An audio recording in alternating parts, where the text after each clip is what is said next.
제발 추락하거나 걸리지 말고 나만까지 날아가다오. 밤 11시 현관문을 두드리는 소리가 거실을 가득 채웠습니다. 거칠고 강압적인 노크였습니다. 텔레비전에서는 김정은 위원장의 현지 지도 소식이 흘러나오고 있었고 박철수는 소파에 앉아 그 소리를 듣다가 몸이 굳어버렸습니다. 옆에서 아내 순이가 숨을 죽이는 소리가 들렸고 그녀의 손이 떨리고 있다는 것을 철수는 느낄 수 있었습니다. 다시 노크 소리. 이번에는 더 세게, 더 급하게 문을 두드렸습니다. 철수는 천천히 일어섰습니다. 30년을 이 땅에서 살았지만 밤 11시에 찾아오는 방문객이 좋은 소식을 가져온 적은 한 번도 없었습니다. 문을 열자 보이부 제복을 입은 남자 둘이 서 있었습니다. 박철수 동무댁 맞습니까? 차갑고 날카로운 목소리였습니다. 철수는 고개를 끄덕였고 두 남자는 초대받지도 않은 채 거실로 들어섰습니다. 순이가 소파에서 벌떡 일어났습니다. 얼굴이 창백했고 입술이 파르르 떨렸습니다. 박미영 동무를 연행합니다. 한 요원이 서류를 꺼내 들었습니다. 반동 사상 소지 및 조국 배신 혐의. 현재 구금 중이며 내일 조사가 시작됩니다. 순이가 비명을 질렀습니다. 미영이가 무슨 잘못을 했다고요? 우리 딸은 충성스러운 의사입니다. 하지만 요원들은 대답하지 않았습니다. 그저 차갑게 돌아서서 문을 향해 걸어갔고 문이 닫히는 소리만이 거실에 메아리 쳤습니다. 그날 밤 이후 박철수의 인생은 돌이킬 수 없는 길로 접어들었습니다. 52세 무인기 정비 기술자인 그는 30년간 한 번도 의심받지 않고 충성스럽게 살아왔지만 단 하룻밤 사이에 모든 것이 무너져 내렸습니다. 딸 미영은 수용소 15년형을 선고받았고 아내 순이는 27년간 숨겨온 비밀을 고백했습니다. 그리고 철수는 선택해야 했습니다. 가족을 살리기 위해 그는 금지된 일을 해야 했습니다. 서울 상공을 날 무인기 안에 작은 쪽지 하나를 숨기는 일.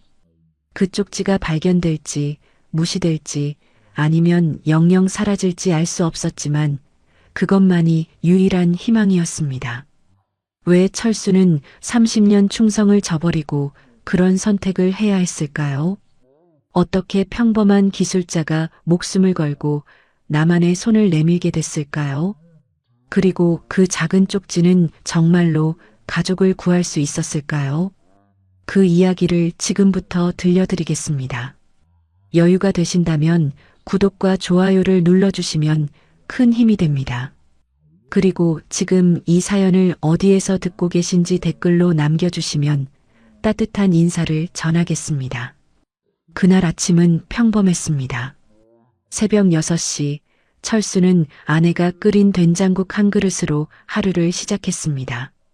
27회째 반복되는 아침이었습니다. 작은 식탁 위에는 김치와 무나물이 놓여 있었고 순이는 말없이 밥그릇에 밥을 담아 남편 앞에 내려놓았습니다. 철수는 숟가락을 들어 된장국을 한 입 떴습니다. 따뜻했습니다. 날씨가 추워졌네요. 순이가 조용히 말했습니다. 그래요. 벌써 11월이니까요. 철수가 대답했습니다. 창밖으로는 평양의 회색빛 새벽이 밝아오고 있었습니다. 철수는 52세였습니다. 평양 외곽정찰총국 무인기 기지에서 30년을 일해온 기술자였습니다. 매일 아침 6시 30분이면 집을 나섰고 기지로 향하는 버스를 탔습니다. 버스 안에는 늘 같은 사람들이 타고 있었습니다. 같은 기지로 출근하는 동료들이었고 그들은 서로 인사를 나눴지만 깊은 이야기는 하지 않았습니다. 북에서는 말을 아끼는 것이 미덕이었고 철수는 그것을 잘 알고 있었습니다. 창밖으로는 선전 문구가 붙은 건물들이 지나갔습니다. 위대한 수령님의 영도 아래 주체혁명의 위협을 완성하자 익숙한 문구들이었습니다. 순이는 49세였습니다. 철수와 결혼한 지 27년이 됐고 그 세월 동안 그녀는 한 번도 남편에게 자신의 과거에 대해 깊이 이야기한 적이 없었습니다. 철수가 출근하고 나면 그녀는 집안일을 했습니다. 빨래를 하고 청소를 하고 저녁 준비를 했습니다. 오후가 되면 배급소에 줄을 서서 식량을 받아왔고 저녁이 되면 남편이 돌아오기를 기다렸습니다. 하지만 가끔, 아주 가끔씩 순이는 창밖을 멍하니 바라보곤 했습니다. 그럴 때면 그녀의 눈빛에는 뭔가 다른 것이 어려 있었습니다. 그리움 같은 것, 혹은 슬픔 같은 것이었지만 철수는 묻지 않았습니다. 과거를 캐묻는 것은 이 땅에서 때로 독이 되기 때문이었습니다. 딸 미영은 25세였습니다.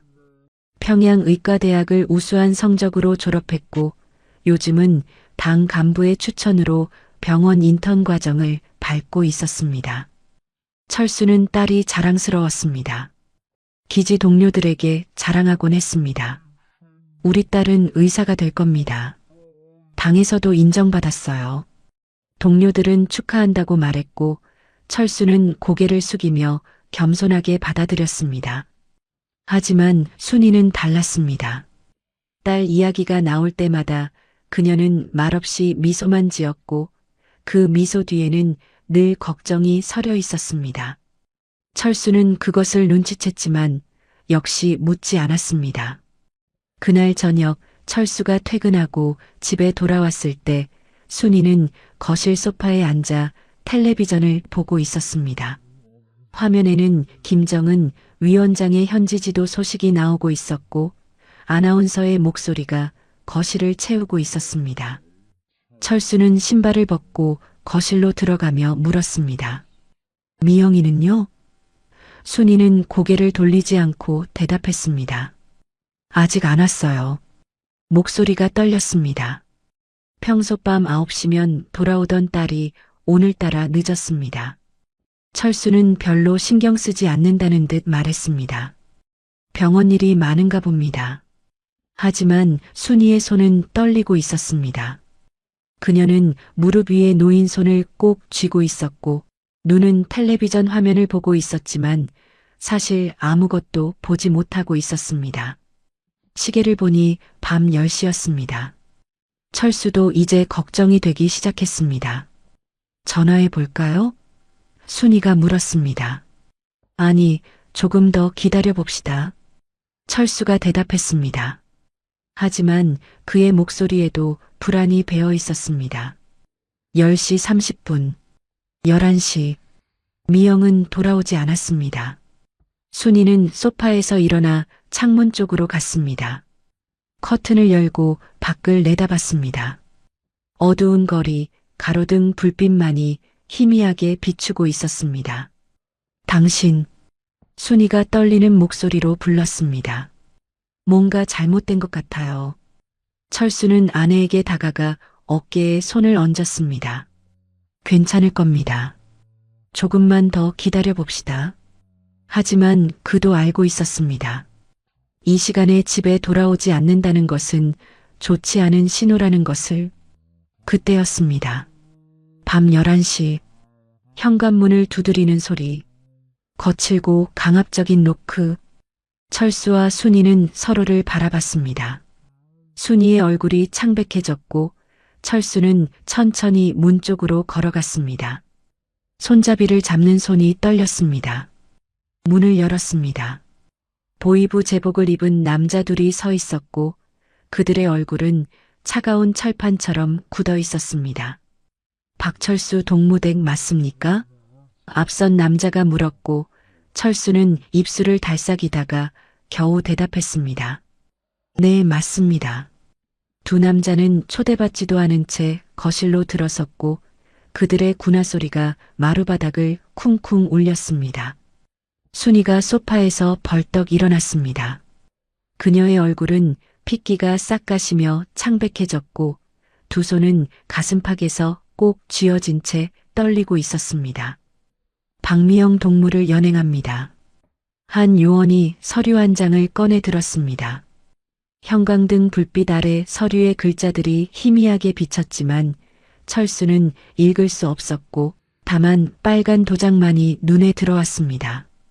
반동 사상 소지 및 조국 배신 혐의로 구금 중이며 내일 오전 조사가 시작됩니다. 요원의 목소리는 기계처럼 감정이 없었고 마치 날씨를 말하듯 담담했습니다. 순이의 입에서 비명이 터져 나왔습니다. 미영이가 무슨 잘못을 했다고요? 우리 딸은 당에 충성하는 의사입니다. 그녀의 목소리는 떨렸고 말끝이 흐느낌으로 끝났습니다. 철수는 아내를 붙잡으려 다가갔지만 다리에 힘이 들어가지 않았고 요원들에게 고개를 숙이며 떨리는 목소리로 말했습니다. 동무들, 무슨 오해가 있는 것 아닙니까? 우리 딸은 한 번도 문제를 일으킨 적이 없습니다. 의대에서도 표창을 받았고 당원 가입도 일찍 했습니다. 하지만 요원은 고개를 저었습니다. 조사 결과를 기다리십시오. 더 이상 말씀드릴 것이 없습니다. 그리고 두 사람은 아무 말 없이 돌아섰고 현관문이 닫히는 소리만이 거실에 메아리 쳤습니다. 둔탁하고 무거운 소리였고 그 소리가 사라진 후 거실은 침묵에 잠겼습니다. 순이는 바닥에 주저앉았습니다. 그녀의 어깨가 들썩였고 흐느끼는 소리가 작게 새어나왔습니다. 철수는 그 자리에 서 있었습니다. 다리가 움직이지 않았고 머릿속이 하얘졌습니다. 반동 사상? 조국 배신? 미영이가? 말도 안 되는 소리였습니다. 딸은 당에 충성하는 모범 청년이었고 의대에서도 인정받았으며 당원 가입도 또래보다 빨랐습니다. 도대체 무슨 일이 벌어진 것인지 철수는 이해할 수 없었습니다. 텔레비전에서는 여전히 뉴스가 나오고 있었습니다. 아나운서의 목소리가 기계적으로 흘러나왔고 화면에는 공장의 생산량 증가를 알리는 자막이 떠올랐습니다. 철수는 텔레비전을 껐습니다. 거실이 어두워졌고 형광등 불빛만이 둘을 비추고 있었습니다. 여보, 철수가 아내를 불렀습니다. 순이는 고개를 들지 못했습니다. 그녀의 어깨는 계속 떨렸고 손으로 얼굴을 가린 채 울음을 삼키고 있었습니다. 여보, 일어나요. 철수가 아내의 팔을 잡고 일으켰습니다. 순이는 비틀거렸고 철수는 그녀를 소파에 앉혔습니다. 미영이가 도대체 무슨 일을 한 거예요? 순이가 떨리는 목소리로 물었습니다. 철수는 대답할 수 없었습니다. 그도 몰랐기 때문이었습니다. 내일 아침에 보이부에 가봅시다. 면회를 신청하고 자초지종을 들어야 합니다. 철수가 말했지만 목소리에는 확신이 없었고 오히려 불안만이 배어 있었습니다. 그날 밤 두 사람은 잠을 이루지 못했습니다. 침대에 누워 있었지만 눈을 감을 수 없었고 천장을 바라보며 딸 생각만 했습니다. 다음 날 새벽 철수는 보이부 건물 앞에 섰습니다. 회색빛 콘크리트 건물이었고 창문은 철창으로 가려져 있었습니다. 건물 입구에는 경비병 2명이 서 있었고 철수가 다가가자 한 명이 총을 들어 막았습니다. 무슨 일이십니까? 제 딸이 어제 연행됐습니다. 박미영이라고 합니다. 면회를 신청하러 왔습니다. 철수가 말했지만 경비병은 고개를 저었습니다. 가족 면회는 재판 이후에만 가능합니다. 돌아가십시오. 차갑고 단호한 목소리였습니다. 제발 부탁합니다. 딸이 무슨 일로 잡혀갔는지만이라도 알고 싶습니다. 철수는 허리를 굽히며 사정했지만 경비병은 표정 하나 바꾸지 않았습니다. 규정입니다. 더 이상 말씀하시면 저희도 조치를 취할 수밖에 없습니다. 철수는 물러설 수밖에 없었습니다. 건물을 돌아 나오는 발걸음은 무겁기만 했고 등 뒤로 건물이 거대한 그림자처럼 드리워졌습니다. 거리를 걸으며 철수는 생각했습니다. 30년간 충성했습니다. 한 번도 당을 의심한 적이 없었고 표창도 여러 번 받았습니다. 그런데 이제 딸이 반동이라니 이게 현실인지 꿈인지 분간이 가지 않았습니다. 사흘이 지났습니다. 철수는 기지에 출근했지만 일이 손에 잡히지 않았습니다. 무인기를 정비하면서도 딸 생각뿐이었고 공구를 손에 쥐고 있었지만 무엇을 해야 할지 몰랐습니다. 동료들은 철수를 조심스럽게 대했습니다. 소문이 퍼진 것이었습니다. 박동무 딸이 잡혀갔다더라. 누군가가 수군거리는 소리가 들렸고 철수는 고개를 돌렸지만 아무도 그를 쳐다보지 않았습니다. 모두가 시선을 피했고 점심시간에도 아무도 그에게 말을 걸지 않았습니다. 철수는 혼자 구석에 앉아 밥을 먹었습니다. 목구멍으로 밥이 넘어가지 않았고 숟가락을 든 손이 떨렸습니다. 그날 저녁 집으로 돌아왔을 때 집안은 어두웠습니다. 불도 켜지 않았고 거실에는 사람 기척이 없었습니다. 여보, 철수가 불렀습니다. 대답이 없었습니다. 그는 방으로 들어갔고 순이가 방구석에 웅크려 앉아 있는 것을 발견했습니다. 커튼이 쳐진 방은 어두웠고 순이의 얼굴은 보이지 않았지만 그녀가 울고 있다는 것을 철수는 알 수 있었습니다. 어깨가 떨리고 있었고 작은 흐느낌이 새어나오고 있었습니다. 여보, 철수가 다가가 아내의 어깨에 손을 얹었습니다. 순이는 고개를 들었습니다. 그녀의 눈은 붉게 충혈돼 있었고 뺨에는 눈물 자국이 말라붙어 있었습니다. 그녀의 손에는 오래된 사진 한 장이 쥐어져 있었습니다. 흑백 사진이었고 가장자리는 낡아서 해졌으며 색이 발해 있었습니다. 철수는 사진을 가까이서 들여다봤습니다. 젊은 순이와 낯선 노부부가 서 있었습니다. 바닷가였고 뒤로 어선 한 척이 보였습니다. 이게 뭡니까? 철수가 물었습니다. 순이는 사진을 쥔 손을 떨었고 입술을 달싹였지만 말이 나오지 않았습니다. 철수는 기다렸습니다. 순이는 한참을 그렇게 있다가 떨리는 목소리로 말했습니다. 이분들이 제 진짜 부모님이에요. 철수의 가슴이 철렁 내려앉았습니다. 남쪽에 계셨던 분들이에요. 침묵이 흘렀습니다. 방 안은 고요했고 창밖에서 바람소리만이 들려왔습니다. 철수는 사진을 다시 들여다봤습니다. 젊은 순이는 웃고 있었고 노부부도 웃고 있었습니다. 행복해 보이는 가족 사진이었습니다. 하지만 그것이 남한에서 찍힌 사진이라니 철수는 입이 떨어지지 않았습니다. 손에 든 사진을 다시 들여다보면서도 믿기지 않았고 옆에서 순이는 고개를 떨어뜨린 채 울고 있었습니다. 1976년이었어요. 순이가 떨리는 목소리로 말을 이었습니다. 저는 16살이었죠. 아버지는 동해안에서 어선을 몰았어요. 작은 배였지만 우리 가족을 먹여 살렸죠.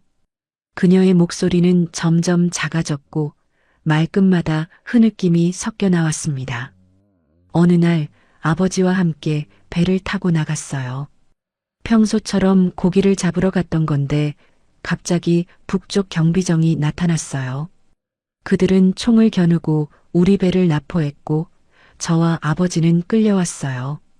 순이는 사진을 쓰다듬었습니다. 사진 속 노부부의 얼굴을 손끝으로 조심스럽게 만지며 말을 이어갔습니다. 어머니는 그날 집에 계셨어요. 우리가 돌아오기를 기다리고 계셨을 텐데 우리는 영영 돌아갈 수 없었죠. 철수는 말을 잃었습니다.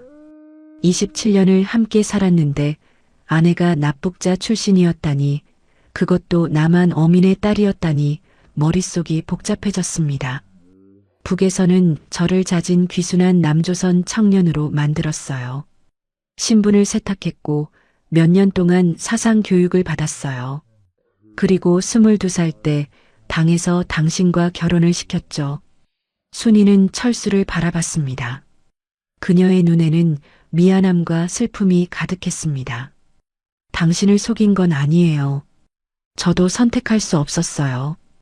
하지만 27년 동안 이 비밀을 혼자 품고 살았어요. 철수는 아내의 손을 잡았습니다. 손이 차가웠고 뼈만 남은 것처럼 가늘었습니다. 그럼 미영이는 이걸 알았단 말이오? 순이가 고개를 끄덕였습니다. 제 일기장을 뒤진 것 같아요. 거기 모든 게 적혀 있었거든요. 부모님 이야기, 남쪽 이야기, 바다 이야기, 제가 그리워했던 모든 것들이요. 순이의 목소리가 더 떨렸습니다. 미영이는 몇 년 전부터 USB에 남한 드라마를 모았어요. 병원 동료한테 몰래 받았다고 하더군요. 엄마의 고향이 어떤 곳인지 보고 싶었대요. 그게 발각된 거예요. 다 제 잘못이에요. 철수는 천장을 올려다봤습니다. 형광등 불빛이 눈을 찔렀지만 눈을 감을 수 없었습니다. 아내가 납북자 출신이라는 것, 딸이 그 사실을 알았다는 것, 그리고 남한 드라마를 봤다는 것. 이 모든 것이 합쳐지면 어떻게 되는지 철수는 알고 있었습니다. 3대가 수용소로 가는 것입니다. 그는 숨을 깊이 들이마셨습니다. 폐가 조여드는 것 같았고 가슴이 답답했습니다. 그날 밤 철수는 잠을 이루지 못했습니다. 옆에서 순이도 뒤척였고 두 사람은 천장을 바라보며 아침을 기다렸습니다. 새벽 4시가 되자 철수는 일어났습니다. 씻고 옷을 입고 기지로 향했습니다. 아직 동이 트기 전이었고 거리는 텅 비어 있었습니다. 기지에 도착한 철수는 사무실로 갔습니다. 리상철 부총국장을 찾아가기로 결심했습니다. 30년 충성을 믿고 사정해 보려 했습니다.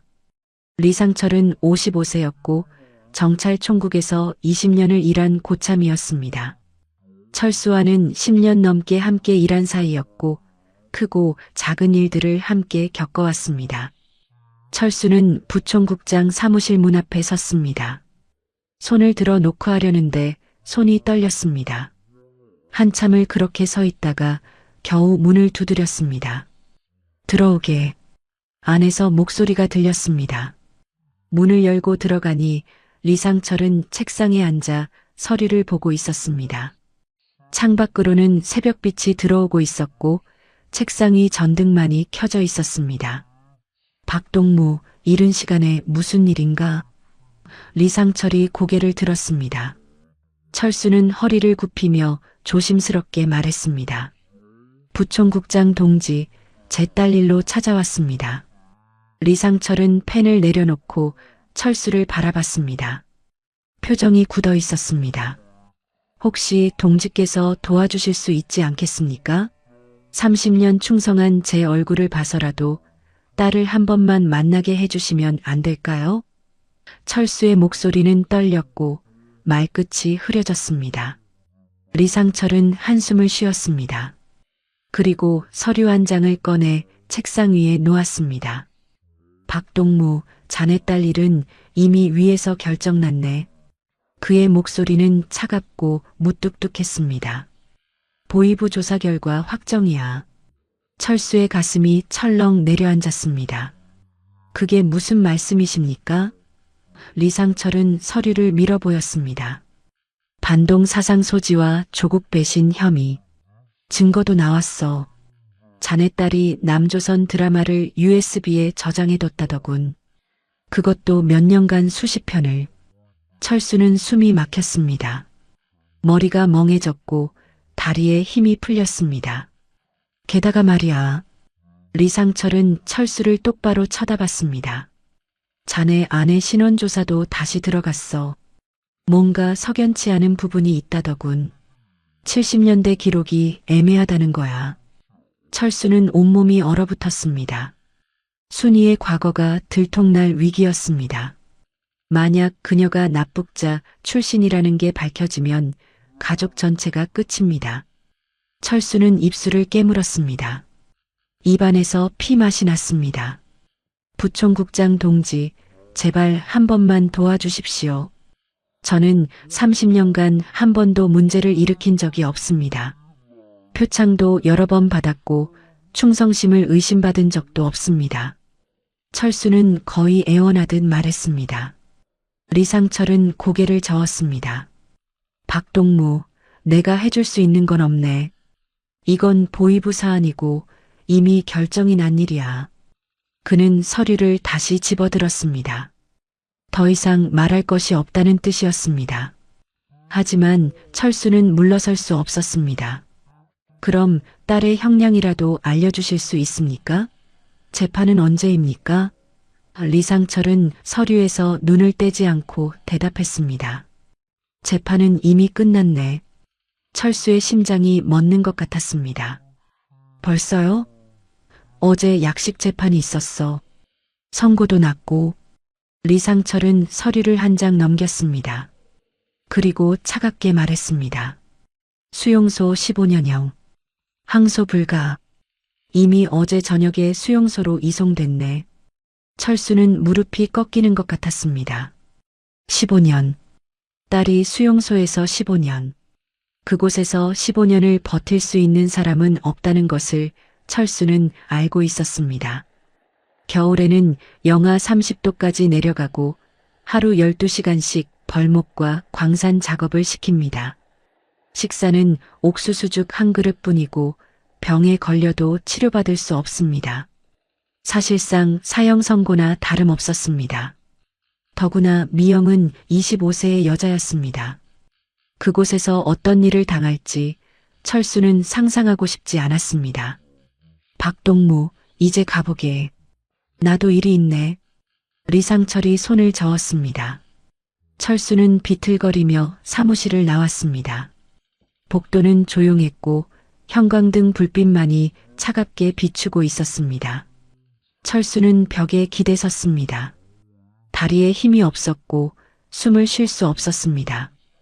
가슴이 조여왔고 눈앞이 아득해졌습니다. 15년. 딸이 수용소에서 15년.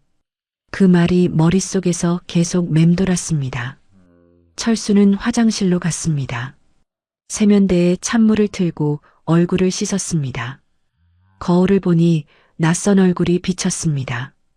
핏기가 없고 눈이 충혈된 사람이 거기 있었습니다. 52세 박철수, 30년 충성한 기술자. 하지만 이제 그 충성이 무슨 소용입니까? 딸은 수용소에 갔고 아내의 과거는 조사받고 있으며 가족 전체가 파멸 직전입니다. 철수는 세면대를 붙잡고 고개를 떨어뜨렸습니다. 눈물이 떨어졌지만 소리내어 울 수는 없었습니다. 이곳에서 우는 것은 약함을 드러내는 것이고 약함은 또 다른 의심을 부르기 때문입니다. 철수는 수돗물을 다시 틀어 얼굴을 씻었고 차가운 물이 뺨을 타고 흘러내렸습니다. 거울 속 자신을 다시 보며 숨을 고르고 표정을 가다듬었습니다. 이제 일을 해야 했습니다. 무너진 모습을 보여서는 안 되고 동료들 앞에서 평소처럼 행동해야 했습니다. 그렇지 않으면 의심이 자신에게까지 번질 것입니다. 그날 하루 철수는 기계처럼 움직였습니다. 무인기를 점검하고 부품을 교체하고 보고서를 작성했습니다. 손은 익숙하게 움직였지만 머릿속은 딸 생각뿐이었습니다. 수용소 15년. 미영이 지금 어디에 있을까요? 추운 막사에 갇혀 있을까요? 밥은 먹었을까요? 무서워하고 있을까요? 철수는 렌치를 든 손에 힘을 주었습니다. 손이 떨렸지만 참았습니다. 점심시간에도 혼자 구석에 앉아 밥을 먹었습니다. 동료들은 여전히 거리를 두었고 아무도 말을 걸지 않았습니다. 철수는 상관없었습니다. 오히려 혼자 있는 게 나았습니다. 말을 하면 무너질 것 같았고 무너지면 모든 게 끝날 것 같았습니다. 밥을 몇 술 뜨다가 내려놓았습니다. 목구멍으로 넘어가지 않았고 입안에서 모래를 씹는 것 같았습니다. 오후 5시 퇴근 시간이 됐습니다. 철수는 작업복을 벗고 버스를 탔습니다. 창밖으로 평양 거리가 지나갔습니다. 사람들은 걷고 있었고 아이들은 학교에서 돌아오고 있었으며 배급소에는 줄이 서 있었습니다. 평범한 풍경이었습니다. 하지만 철수에게는 모든 것이 낯설게 느껴졌습니다. 이 사람들은 자신의 딸이 수용소에 갔다는 걸 알까요? 이 사람들은 자신의 가족이 파멸 직전이라는 걸 알까요? 아무도 모릅니다. 아무도 신경 쓰지 않습니다. 집에 도착했을 때 해가 지고 있었습니다. 철수는 현관문을 열고 들어섰습니다. 집안은 조용했고 불도 켜지지 않았습니다. 여보, 철수가 불렀습니다. 대답이 없었습니다. 거실로 들어가니 순이가 소파에 앉아 창밖을 바라보고 있었습니다. 그녀는 움직이지 않았고 마치 조각상처럼 굳어 있었습니다. 철수는 옆에 앉았습니다. 한참을 둘 다 말이 없었습니다. 미영이는 어떻게 됐어요? 순이가 먼저 물었습니다. 목소리가 잠겨 있었고 거의 속삭임에 가까웠습니다. 철수는 입술을 깨물었습니다. 말을 해야 하는데 목소리가 나오지 않았습니다. 한참을 그렇게 있다가 겨우 입을 열었습니다. 15년형이래요. 수용소로 이미 갔다고 합니다. 순이는 몸이 흔들렸습니다. 고개를 떨어뜨렸고 어깨가 떨리기 시작했습니다. 소리 없이 우는 것이었습니다.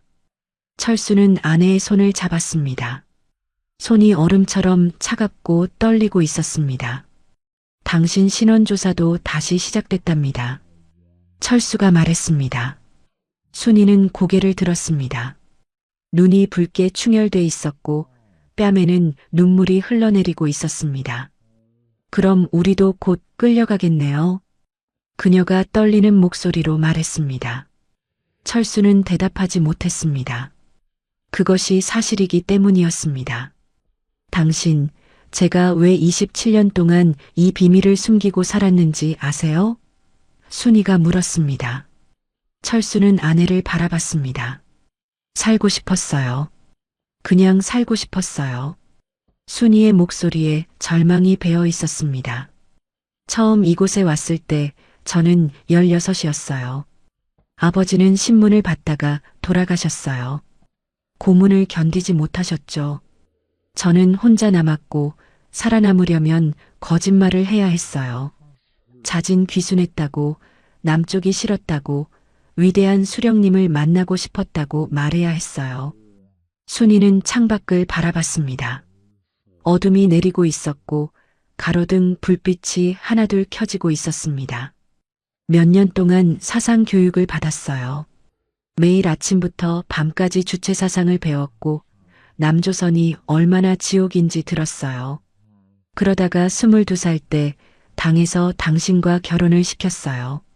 저는 당신을 사랑해서 결혼한 게 아니에요. 선택권이 없었어요.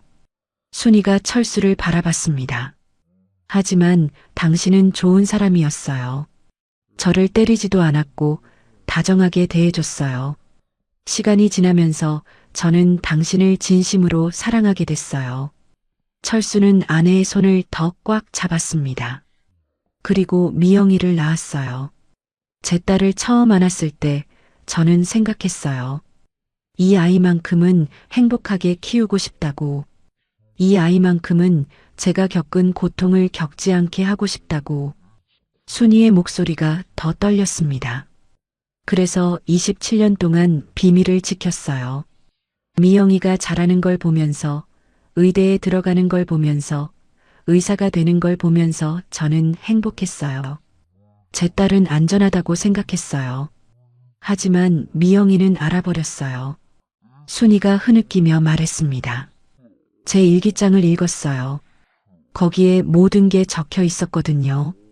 남쪽 바다 이야기, 어머니 이야기, 고향 이야기. 미영이는 몇 년 전 어느 날 저한테 물었어요. 엄마, 진짜 남쪽 사람이었어요? 저는 거짓말할 수 없었어요. 고개를 끄덕였죠. 미영이는 울었어요. 엄마를 안고 한참을 울었어요. 철수는 숨을 참았습니다. 가슴이 조여왔고 눈물이 날 것 같았습니다. 그 뒤로 미영이는 USB에 남한 드라마를 모으기 시작했어요. 병원 동료한테 몰래 받았대요. 매일 밤 이어폰을 끼고 봤어요. 제가 물어봤어요. 왜 그러냐고, 위험하다고. 그랬더니 미영이가 그러더군요. 순이는 눈물을 닦았습니다. 엄마의 고향이 어떤 곳인지 보고 싶어요. 엄마가 그리워하는 바다를 보고 싶어요. 외할머니가 살았던 곳을 보고 싶어요. 순이는 두 손으로 얼굴을 가렸습니다. 미영이는 저를 위해 그런 거예요. 엄마를 위해 위험을 무릅쓴 거예요. 그런데 이제 딸이 수용소에 갔어요. 15년이래요. 15년이면 40살이에요.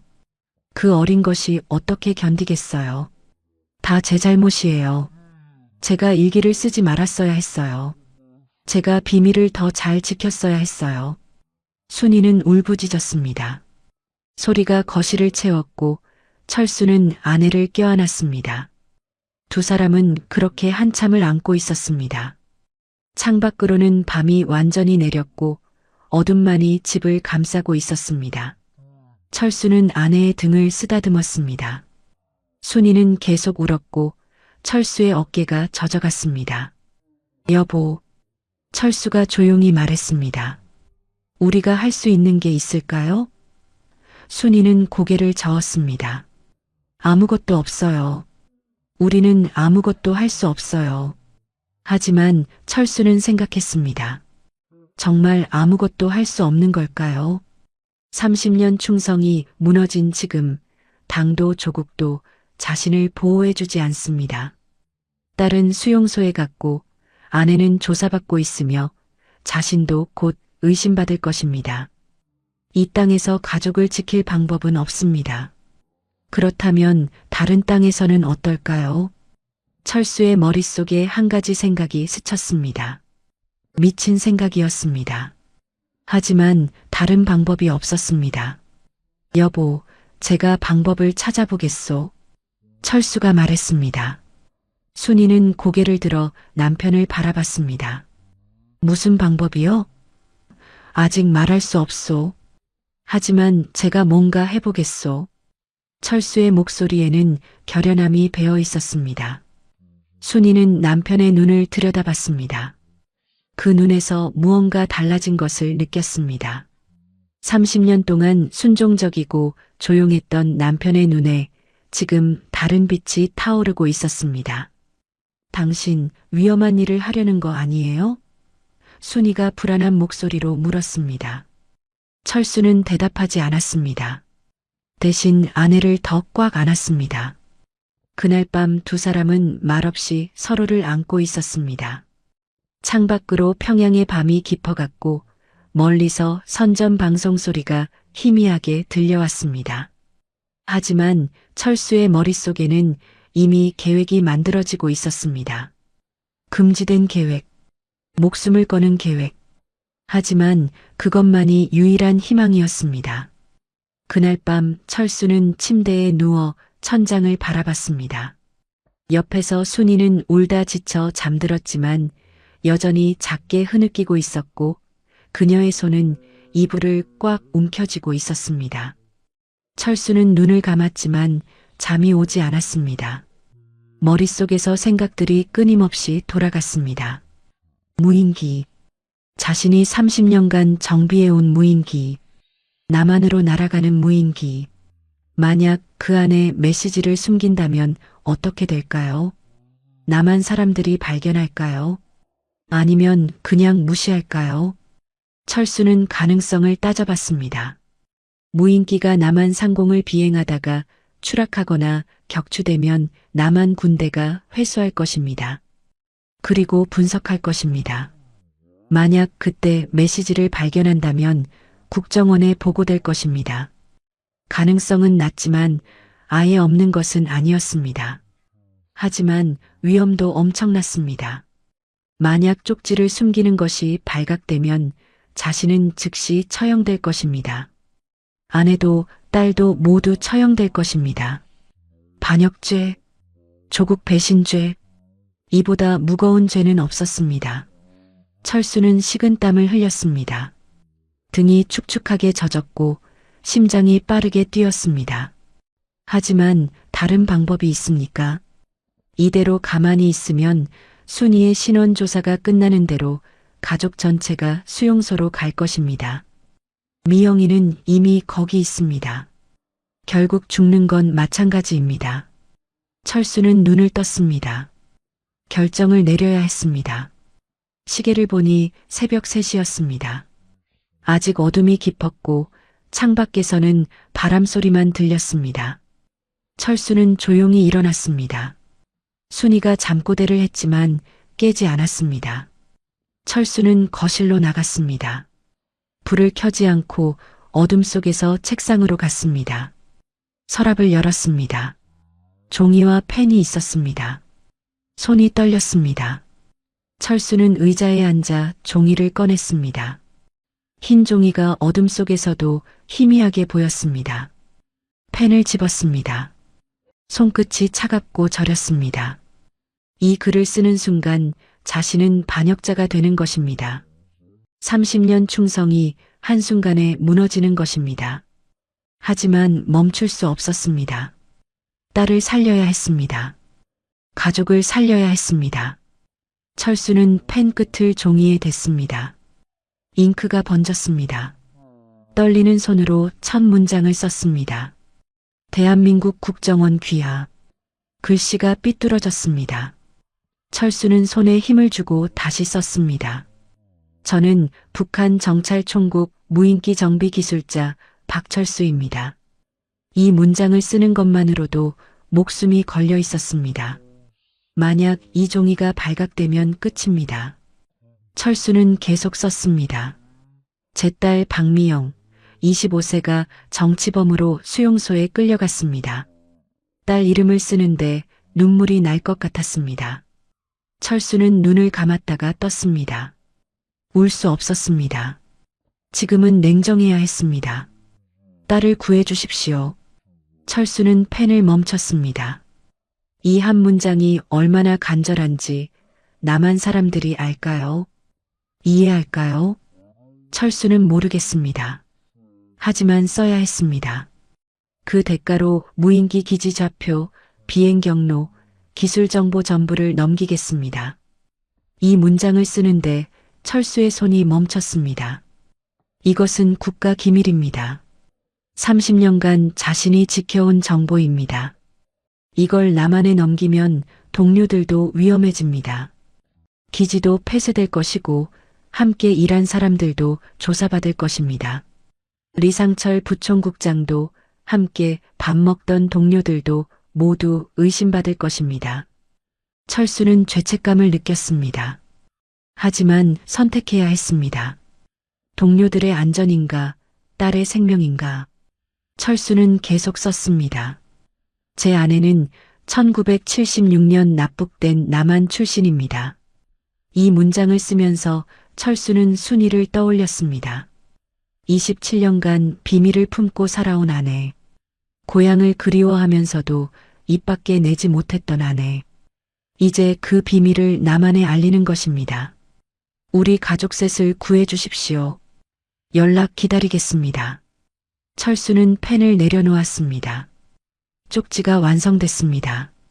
종이를 들어 다시 읽어봤습니다. 글씨가 떨려 있었지만 읽을 수는 있었습니다. 철수는 쪽지를 얇게 접기 시작했습니다. 한 번, 두 번, 세 번. 최대한 작게 접어야 했습니다. 무인기 내부에 숨기려면 작아야 했습니다. 쪽지는 점점 작아졌고 마침내 손톱만 한 크기가 됐습니다. 철수는 그것을 주머니 깊숙이 넣었습니다.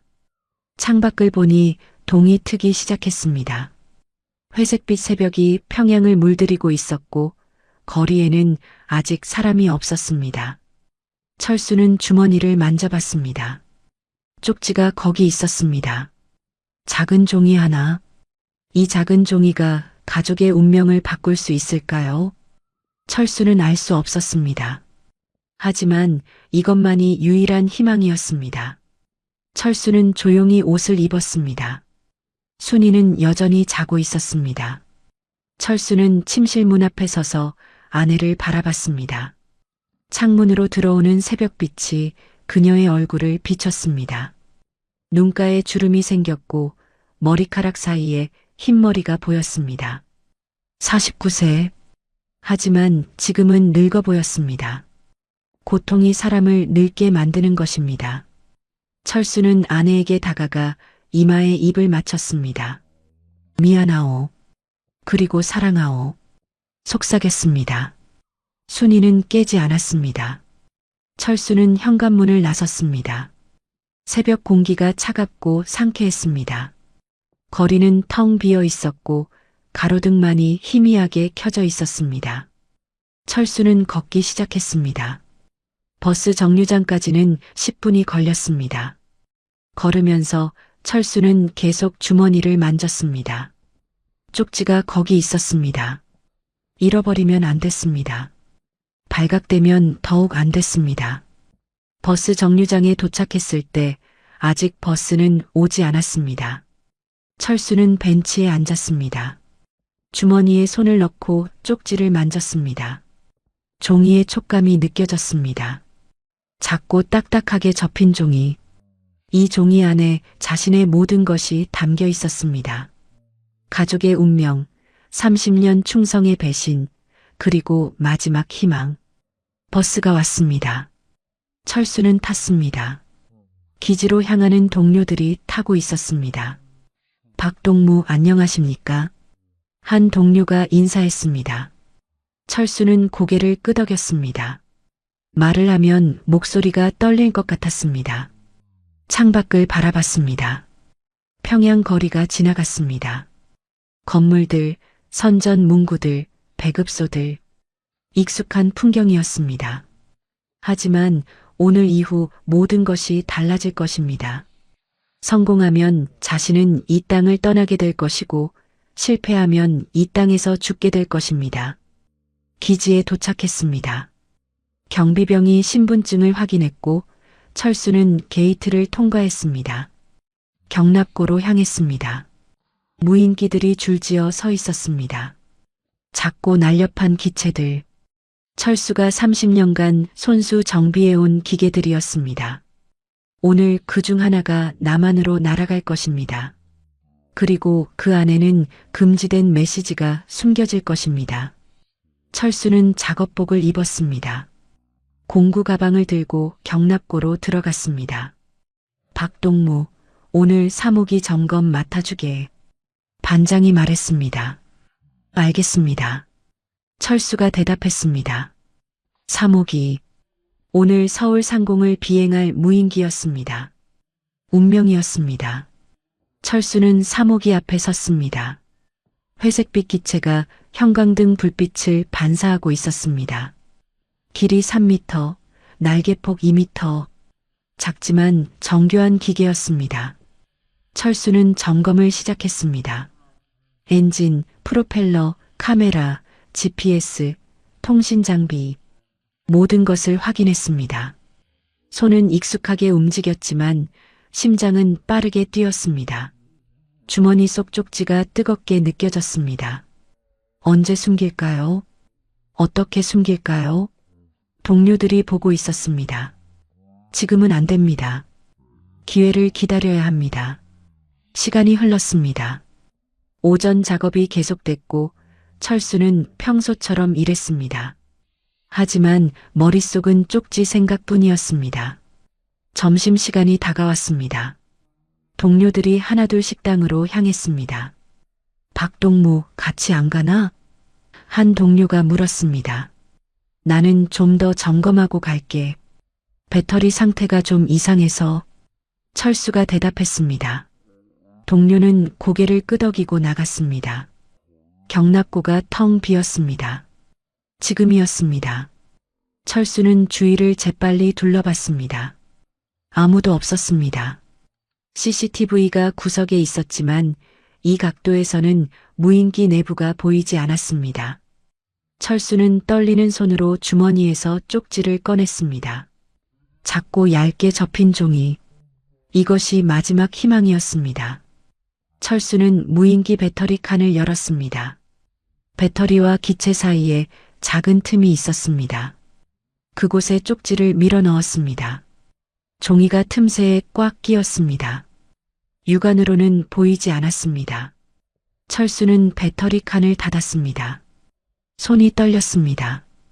끝났습니다. 쪽지는 이제 무인기 안에 있었습니다. 돌이킬 수 없었습니다. 철수는 공구를 내려놓고 무인기에서 물러났습니다. 다리에 힘이 풀렸습니다. 벽에 기대섰습니다. 숨이 차올랐고 심장이 터질 것처럼 뛰었습니다. 이제 남은 것은 기다리는 것뿐이었습니다. 철수는 벽에 기댄 채 천천히 숨을 고르기 시작했습니다. 심장이 빠르게 뛰었고 손바닥에는 땀이 흥건했습니다. 주머니에 손을 넣어봤지만 이제 쪽지는 없었고 그것은 무인기 안에 숨겨져 있었습니다. 돌이킬 수 없었습니다. 철수는 눈을 감았습니다. 깊게 숨을 들이마시고 천천히 내쉬었습니다. 진정해야 했습니다. 평소와 다르게 행동하면 의심받을 것입니다. 경납고 밖에서 발소리가 들렸습니다. 철수는 벌떡 정신을 차렸습니다. 공구를 집어들고 다시 무인기 앞에 섰습니다. 동료 한 명이 들어왔습니다. 박동무, 아직도 점검 중이야? 네, 거의 끝났습니다. 배터리 연결 상태를 다시 확인하고 있었어요. 철수가 대답했습니다. 목소리가 떨리지 않도록 신경 썼습니다. 동료는 고개를 끄덕이고 자기 작업대로 갔습니다. 철수는 안도의 한숨을 쉬었습니다. 점심시간이 지나고 오후 작업이 시작됐습니다. 철수는 사목이 최종 점검을 마쳤습니다. 체크리스트를 하나하나 확인했습니다. 엔진 작동 정상, 프로펠러 회전 정상, 카메라 작동 정상, GPS 신호 정상, 통신 장비 정상, 배터리 충전 완료. 모든 것이 완벽했습니다. 철수는 보고서에 서명했습니다. 사목이 점검 완료. 비행 준비 완료. 떨리는 손으로 쓴 글씨였지만 읽을 수는 있었습니다. 오후 2시가 됐습니다. 무인기 발진 준비 시간이었습니다. 철수와 동료들은 사모기를 경납고 밖으로 끌어냈습니다. 활주로 옆 대기 구역에 무인기를 세웠습니다. 햇빛이 기체를 비췄고 회색빛 페인트가 반짝였습니다. 작은 기계였지만 정교하고 아름다웠습니다. 철수는 무인기를 바라봤습니다. 저 안에 쪽지가 있습니다. 작은 종이 하나. 그 종이가 지금 남한을 향해 날아갈 준비를 하고 있었습니다. 모두 집합. 반장이 소리쳤습니다. 기술자들이 모였습니다.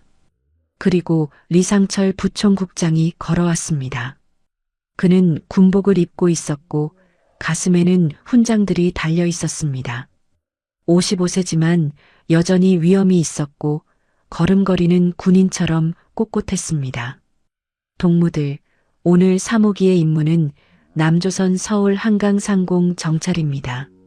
리상철의 목소리가 울려 퍼졌습니다. 군사시설 촬영, 주요 건물 촬영, 그리고 무사 귀환. 이것이 임무입니다. 철수는 리상철을 바라봤습니다.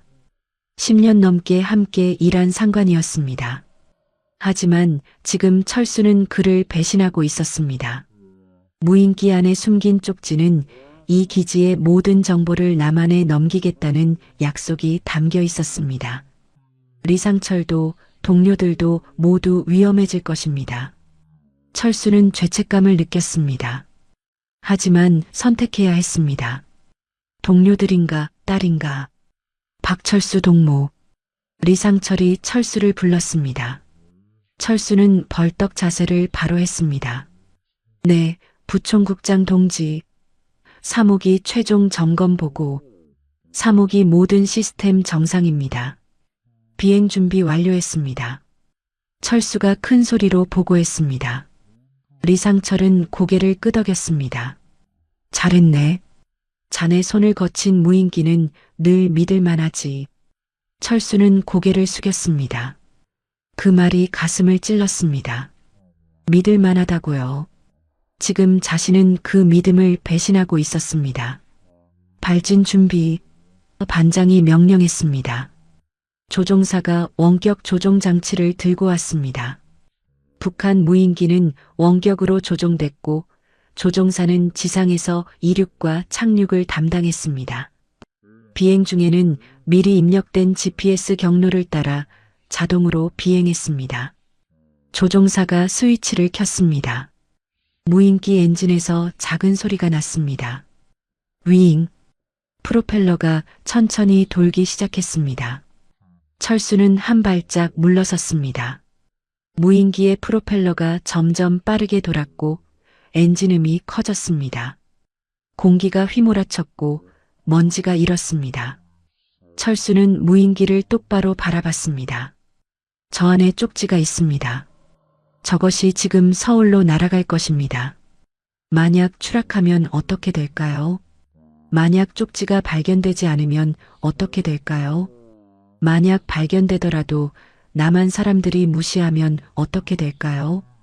철수는 알 수 없었습니다. 발진. 조종사가 스로틀을 올렸습니다. 무인기가 활주로로 나아갔습니다. 바퀴가 굴러갔고 속도가 붙었습니다. 10m, 20m, 30m. 무인기가 점점 빨라졌습니다. 그리고 마침내 땅에서 떠올랐습니다. 바퀴가 지면을 떠났고 무인기는 하늘로 올라갔습니다. 프로펠러 소리가 공기를 갈랐고 기체는 점점 높이 올라갔습니다. 철수는 고개를 들어 무인기를 바라봤습니다. 푸른 하늘에 작은 점처럼 보였습니다. 점점 멀어졌고 점점 작아졌습니다. 남쪽으로 향하고 있었습니다. 서울로 향하고 있었습니다. 철수의 가슴이 두근거렸습니다. 저것이 가족의 운명을 바꿀 수 있을까요? 저 작은 기계 안에 작은 종이가 딸을 구할 수 있을까요? 철수는 기도했습니다.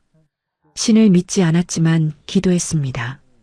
제발, 제발 쪽지가 발견되게 해주십시오. 무인기가 구름 속으로 사라졌습니다. 더 이상 보이지 않았습니다. 하지만 철수는 계속 하늘을 바라봤습니다. 다른 동료들은 이미 경납고로 돌아갔지만 철수는 그 자리에 서 있었습니다. 바람이 불었고 활주로에 먼지가 날렸습니다. 햇빛이 눈부셨지만 철수는 눈을 감지 않았습니다. 무인기를 보낼 수 있는 마지막 순간이었습니다. 박동무, 뭐하나?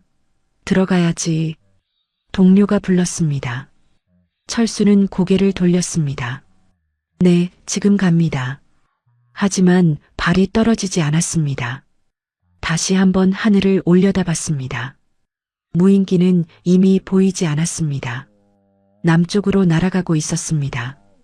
철수의 마지막 희망을 싣고 철수는 경납고로 돌아왔습니다. 작업대 앞에 섰지만 손에 아무것도 잡히지 않았습니다. 다른 무인기를 점검해야 했지만 집중할 수 없었습니다. 머릿속은 사무기 생각뿐이었습니다. 지금쯤 어디쯤 날고 있을까요? 벌써 북한 영공을 벗어났을까요? 아니면 아직 평양 상공일까요? 철수는 시계를 봤습니다. 오후 2시 30분. 서울까지는 대략 2시간이 걸립니다. 오후 4시 30분쯤이면 한강 상공에 도착할 것입니다. 시간이 느리게 갔습니다. 철수는 작업을 하는 척했지만 사실 아무것도 하지 못했습니다. 공구를 들고 있었지만 손은 떨렸고 무엇을 해야 할지 잊어버렸습니다. 박동무, 괜찮나? 옆 동료가 물었습니다. 네, 괜찮습니다. 그냥 좀 피곤해서요. 철수가 대답했습니다. 동료는 의심스러운 눈빛으로 철수를 바라봤지만 더 이상 묻지 않았습니다. 오후 4시가 됐습니다. 철수는 화장실로 갔습니다. 세면대에 손을 씻으면서 거울을 봤습니다. 얼굴이 창백했고 눈 밑에는 다크서클이 있었습니다. 며칠 동안 제대로 자지 못한 흔적이었습니다. 철수는 찬물로 얼굴을 씻었습니다. 정신을 차려야 했습니다. 아직 끝난 게 아닙니다. 무인기가 임무를 마치고 돌아와야 합니다. 아니, 돌아오지 않아야 합니다. 추락하거나 격추돼야 합니다. 그래야 남한 군대가 회수할 것입니다. 오후 5시 퇴근 시간이 됐습니다. 하지만 철수는 기지에 남아 있었습니다. 일찍 퇴근 안 하나? 반장이 물었습니다. 내일 점검할 무인기를 미리 봐두려고요. 철수가 대답했습니다. 반장은 고개를 끄덕이고 떠났습니다. 경납고가 조용해졌습니다.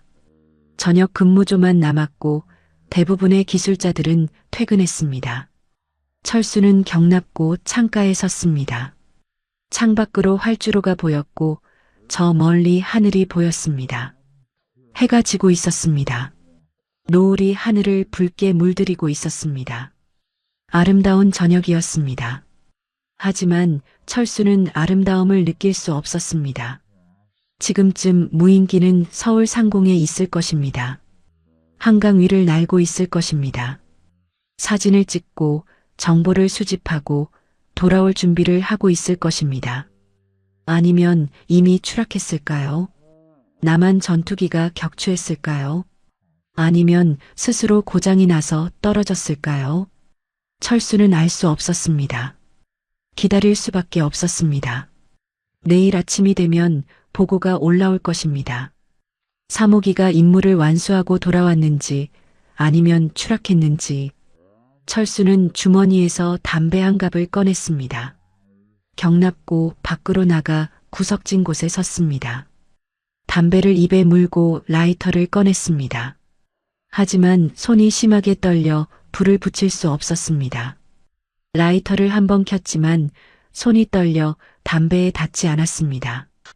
두 번째, 세 번째 시도도 실패했습니다. 철수는 라이터를 떨어뜨렸습니다.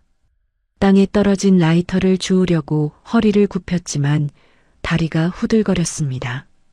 벽에 기대 섰습니다. 숨이 가빠왔습니다. 가슴이 조이고 눈앞이 아득했습니다. 이제 돌이킬 수 없었습니다. 무인기는 날아갔고 쪽지는 그 안에 있었습니다. 성공하면 가족을 살릴 수 있지만 실패하면 모두 죽을 것입니다. 철수는 담배를 버렸습니다. 피울 수도 없었습니다. 하늘을 올려다봤습니다. 별들이 하나둘 떠오르고 있었습니다. 저 하늘 어딘가에 무인기가 있었습니다. 작은 기계 하나, 그 안에 가족의 운명이 달려 있었습니다. 철수는 하늘을 바라보다가 고개를 떨어뜨렸습니다. 집으로 돌아가야 했습니다. 순이가 기다리고 있을 것입니다. 철수는 경납고로 돌아가 작업복을 벗고 버스를 탔습니다. 창밖으로 평양의 밤거리가 지나갔습니다. 어둠 속에서 가로등만이 희미하게 빛났고 사람들은 집으로 향하고 있었습니다. 철수는 그들을 바라봤습니다. 저 사람들은 평범한 하루를 살고 있었습니다. 하지만 자신의 하루는 평범하지 않았습니다. 오늘 자신은 선을 넘었습니다. 반역의 선을. 같은 시각 서울. 한강 상공에 작은 물체가 나타났습니다. 김포공항 관제탑의 레이더가 가장 먼저 포착했습니다. 미확인 비행체 포착. 좌표 북위 37.5, 동경 126.9. 적어도 비행 중. 관제사의 목소리가 긴장됐습니다. 즉시 공군 기지에 연락이 갔습니다. 북한 무인기로 추정. 현재 여의도 상공 진입 중. 경보음이 울렸고 비상등이 깜빡이기 시작했습니다. 스크램블 발진 준비. 공군 기지 지휘실에서 명령이 떨어졌습니다. 전투기 조종사들이 뛰어나갔습니다. 헬멧을 쓰고 전투기에 올라탔습니다. 엔진이 울부짖었고 전투기 2대가 활주로를 질주했습니다. 하늘로 치솟았습니다. 서울 상공을 향해 날아갔습니다. 목표물 추적 중. 한강 상공에서 선회하고 있습니다. 레이더 요원이 보고했습니다. 무인기는 한강 위를 천천히 날고 있었습니다. 여의도 63빌딩이 보였고 반포대교가 보였습니다. 카메라가 작동하고 있었고 모든 것을 촬영하고 있었습니다. 하지만 무인기의 움직임이 이상했습니다. 비행 패턴이 불안정했고 고도가 들쭉날쭉했습니다. 엔진에서 이상한 소리가 났고 프로펠러 회전이 불규칙했습니다. 뭔가 잘못되고 있었습니다. 전투기가 도착했습니다. 목표물 시야 확인. 작은 무인기입니다. 회색 기체, 길이 약 3m. 조종사가 보고했습니다. 격추대기. 일단 추정만 해. 지휘실에서 명령이 내려왔습니다. 전투기는 무인기를 따라갔습니다. 하지만 곧 격추할 필요가 없어 보였습니다. 무인기가 스스로 무너지고 있었습니다. 고도가 급격히 떨어졌고 기체가 비틀거렸습니다. 프로펠러 소리가 약해졌습니다. 목표물 추락 중. 조종사가 외쳤습니다. 무인기는 한강을 향해 떨어지고 있었습니다. 빠르게 고도를 잃었고 공중에서 한 바퀴 돌았습니다. 그리고 한강 백사장을 향해 곤두박질 쳤습니다. 퍽! 무인기가 모래밭에 박혔습니다. 흙먼지가 일었고 프로펠러가 부러지는 소리가 났습니다. 무인기는 반쯤 부서진 채 백사장에 누워 있었습니다. 목표물 추락 확인. 한강 백사장 좌표 전송합니다. 조종사가 보고했습니다. 즉시 군 헬기가 출동했습니다. 육군 특수부대도 현장으로 향했습니다. 한강 백사장이 순식간에 봉쇄됐습니다.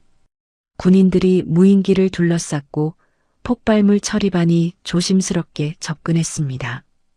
폭발물 없음. 회수 가능합니다. 처리반장이 보고했습니다. 무인기는 조심스럽게 들어 올려졌습니다. 크레인이 왔고 군 트럭이 대기했습니다. 무인기는 천으로 덮였고 트럭에 실렸습니다. 국정원 분석실로 이송. 현장 지휘관이 지시했습니다. 트럭은 경찰 호송을 받으며 서울 시내를 빠져나갔습니다. 일반인들은 무슨 일인지 몰랐고 그저 군 차량들이 지나가는 것만 봤습니다. 국정원 대북팀 분석실. 지하 3층에 있는 비밀 시설이었습니다.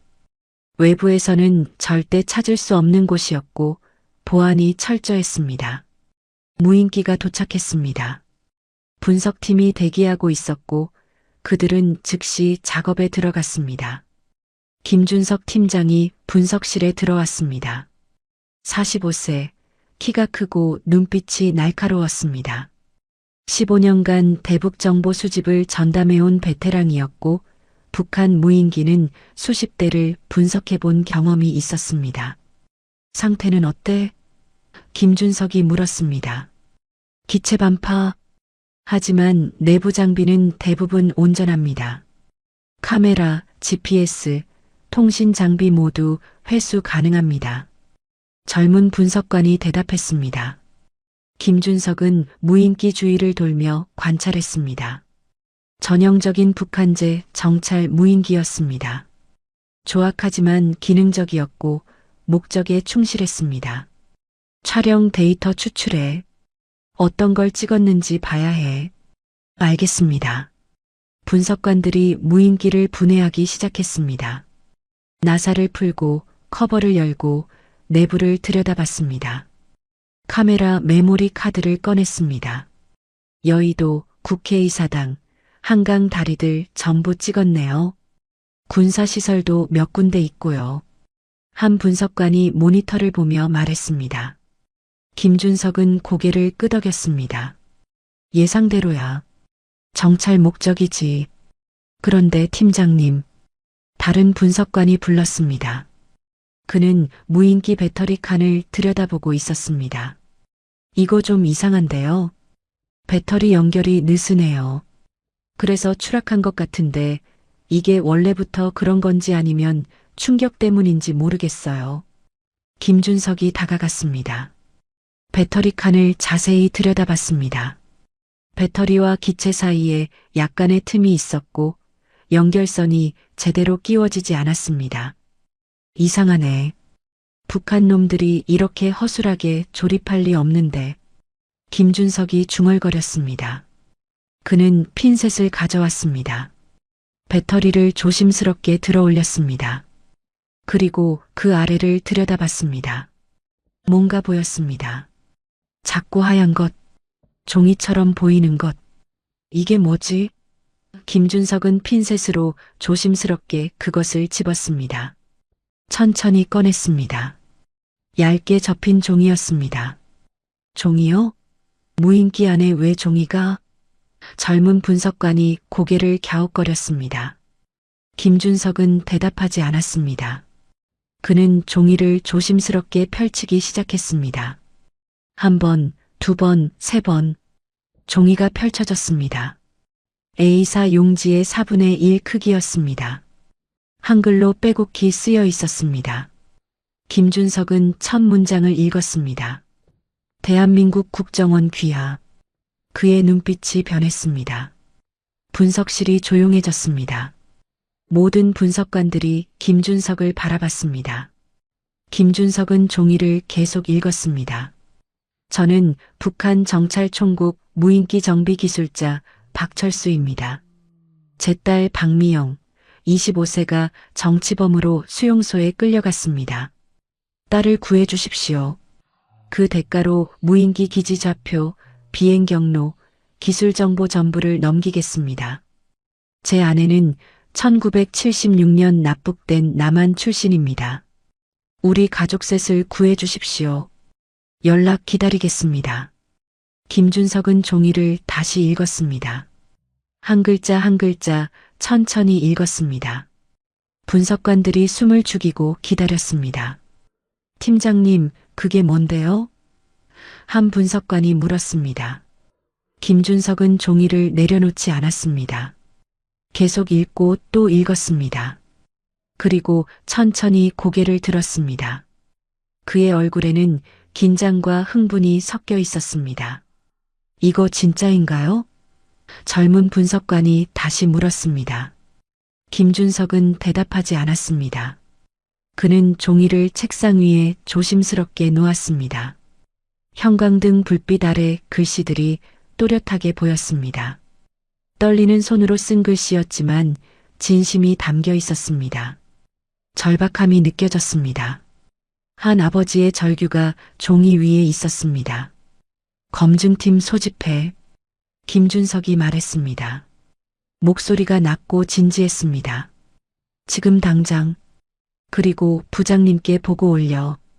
긴급이야. 무슨 내용인데요? 분석관이 물었습니다. 김준석은 종이를 집어들었습니다. 북한 무인기 기술자가 보낸 탈북 요청서야. 딸을 구해달라는 거지. 그 대가로 기지 정보를 준다고 했어. 분석실이 술렁였습니다. 진짜일까요? 아니면 함정? 한 분석관이 의심스럽게 물었습니다. 그걸 지금부터 검증해야지. 김준석이 대답했습니다. 필적 분석, 내용 진위 확인, 배경 조사, 모든 걸 다 해야 해. 만약 이게 진짜라면 이건 단순한 탈북 요청이 아니야. 북한 내부 정보를 얻을 수 있는 기회야. 무인기 기지 좌표를 안다는 건 엄청난 거야. 김준석은 다시 종이를 들여다봤습니다. 박철수, 52세, 30년 경력 기술자, 딸은 수용소 15년형, 아내는 납북자 출신. 중얼거렸습니다. 이 사람은 목숨을 걸었어. 이 쪽지를 무인기에 숨긴다는 것 자체가 사형감이거든. 발각되면 즉시 처형이야. 그런데도 이걸 했다는 건 정말로 절박하다는 거지. 김준석은 종이를 봉투에 넣었습니다. 일단 이건 증거물로 보관해. 지문 검사도 해야 하니까 함부로 만지지 마. 분석관들이 바빠지기 시작했습니다. 전화를 걸고 보고서를 작성하고 상부에 연락했습니다. 김준석은 창밖을 바라봤습니다. 서울의 밤이 보였습니다. 불빛들이 반짝이고 있었습니다. 저 멀리 북쪽 어딘가에 박철수라는 사람이 있었습니다. 지금쯤 그는 무엇을 하고 있을까요? 기다리고 있을까요? 두려워하고 있을까요? 김준석은 생각했습니다. 이 사람을 도와야 할까요? 아니면 함정일까요? 검증이 필요했습니다. 하지만 한 가지는 분명했습니다. 이 쪽지는 진심으로 쓰였다는 것. 한 아버지의 절박한 마음이 담겨 있다는 것. 김준석은 창문을 등지고 돌아섰습니다. 분석관들이 여전히 바쁘게 움직이고 있었고 전화벨 소리와 키보드 소리가 분석실을 채웠습니다. 일단 이 정보는 극비로 분류해. 외부 유출 절대 금지. 김준석이 지시했습니다. 그리고 북한 내부 협조자 명단 확인해. 혹시 박철수라는 이름이 있는지 봐. 분석관들이 고개를 끄덕이고 각자 업무로 돌아갔습니다. 김준석은 다시 쪽지가 든 봉투를 들여다봤습니다. 이제 결정을 내려야 했습니다. 이 사람을 돕는 것이 옳은지 아니면 함정에 빠지는 것인지. 같은 시각 평양. 철수는 집에 도착했습니다. 현관문을 열고 들어서니 순이가 거실에서 기다리고 있었습니다. 당신 늦었네요. 순이가 불안한 표정으로 말했습니다. 기지에 일이 좀 있었소. 철수가 신발을 벗으며 대답했습니다. 그는 아내에게 다가가 소파에 앉았습니다. 순이는 남편의 얼굴을 살폈습니다. 피곤해 보였고 눈빛이 흔들리고 있었습니다. 무슨 일 있었어요? 아무 일도 없소. 그냥 무인기 점검이 좀 까다로웠을 뿐이요. 하지만 순이는 알고 있었습니다. 남편이 뭔가 숨기고 있다는 것을. 27년을 함께 산 아내의 직감이었습니다. 당신 무슨 일 한 거 아니에요? 순이가 조심스럽게 물었습니다. 철수는 아내를 바라봤습니다. 그리고 고개를 저었습니다. 아직은 말할 수 없소. 하지만 곧 알게 될 거요. 순이는 더 이상 묻지 않았습니다. 대신 남편의 손을 잡았습니다. 손이 차갑고 떨리고 있었습니다. 그날 밤 두 사람은 말없이 저녁을 먹었습니다. 텔레비전에서는 뉴스가 나오고 있었지만 아무도 듣지 않았습니다. 철수는 밥을 몇 술 뜨다가 젓가락을 내려놓았습니다. 식욕이 없었습니다. 순이도 마찬가지였습니다. 두 사람은 서로를 바라보다가 시선을 피했습니다. 창밖으로는 어둠이 내리고 있었고 평양의 밤이 조용히 깊어갔습니다. 다음 날 아침 철수가 기지에 출근하자마자 방송이 울렸습니다. 박철수 동무 부총국장실로 즉시 오시오. 철수의 심장이 철렁 내려앉았습니다. 동료들이 그를 바라봤습니다. 철수는 침착하게 작업복을 벗고 부총국장실로 향했습니다. 복도를 걸으면서 손에 땀이 났고 심장이 빠르게 뛰었습니다. 하지만 표정은 평온하게 유지했습니다. 무너지면 안 됩니다. 부총국장실 문 앞에 섰습니다. 노크를 했습니다. 들어오게. 리상철의 목소리가 들렸습니다. 철수는 문을 열고 들어갔습니다. 리상철은 책상에 앉아 있었고 그 옆에는 보위부 요원 한 명이 서 있었습니다. 철수는 등골이 서늘해졌지만 표정을 유지했습니다. 부총국장 동지 부르셨습니까? 앉게 박동무. 리상철이 손짓했습니다. 철수는 의자에 앉았습니다. 리상철은 서류 한 장을 꺼내 책상 위에 놓았습니다. 3일 전 남쪽으로 보낸 사목이 말이야. 추락했다더군. 철수는 놀란 척했습니다. 추락했습니까? 어디서요? 서울 한강이야. 남쪽 놈들이 회수했어. 리상철의 목소리는 무겁고 차갑했습니다. 철수는 고개를 숙였습니다. 그건 유감입니다, 동지. 자네가 마지막으로 점검했다던데? 리상철이 철수를 똑바로 쳐다봤습니다. 철수는 그 시선을 피하지 않았습니다. 네, 동지. 발진 전날 최종 점검을 제가 담당했습니다. 점검 결과는 어땠나? 모든 시스템이 정상이었습니다. 엔진, 프로펠러, 카메라, GPS, 통신 장비, 배터리까지 전부 확인했습니다. 이상이 없었습니다. 철수의 목소리는 흔들리지 않았습니다. 리상철은 한참 철수를 바라봤습니다. 침묵이 흘렀습니다. 보이부 요원도 철수를 주시하고 있었습니다. 철수는 시선을 피하지 않았습니다. 30년간 거짓말을 한 적이 없는 사람의 눈빛을 유지했습니다. 리상철이 입을 열었습니다. 그런데 왜 추락한 거지? 제 생각에는 남쪽 레이더 교란 때문일 것 같습니다. 철수가 대답했습니다. 무인기가 서울 상공에 진입하면 남쪽 놈들이 전자파 공격을 합니다. GPS를 교란시키고 통신을 차단하죠. 그 과정에서 엔진이나 배터리에 문제가 생겼을 겁니다. 리상철은 고개를 끄덕였습니다. 그럴 수도 있겠군. 그는 서류를 다시 집어들었습니다. 하지만 남쪽에서 회수했다는 게 문제야. 분석할 거 아닌가. 우리 기술 정보가 노출될 수 있어. 그건 어쩔 수 없는 일입니다, 동지. 무인기는 소모품이니까요. 철수가 말했습니다. 리상철은 한숨을 쉬었습니다. 알았네. 다음부터는 더 꼼꼼히 점검하게. 무인기 한 대가 아깝지 않지만 정보 유출은 심각한 문제니까. 알겠습니다, 동지. 철수는 자리에서 일어났습니다. 리상철이 손을 들어 제지했습니다. 잠깐, 박동무. 한 가지 더. 철수는 다시 앉았습니다. 가슴이 두근거렸지만 표정은 평온했습니다. 자네 아내 신원조사 말이야. 70년대 기록이 좀 애매하다고 보이부에서 그러더군. 혹시 자네가 아는 거 있나? 철수는 고개를 저었습니다. 저도 잘 모릅니다, 동지. 아내는 과거에 대해 말이 없어서요. 다만 제가 아는 건 충성스러운 당원이라는 것뿐입니다. 리상철은 철수를 한참 바라보다가 고개를 끄덕였습니다. 알았네. 가보게. 철수는 경례하고 사무실을 나왔습니다. 문을 닫는 순간 다리에 힘이 풀렸습니다. 벽에 기대섰습니다.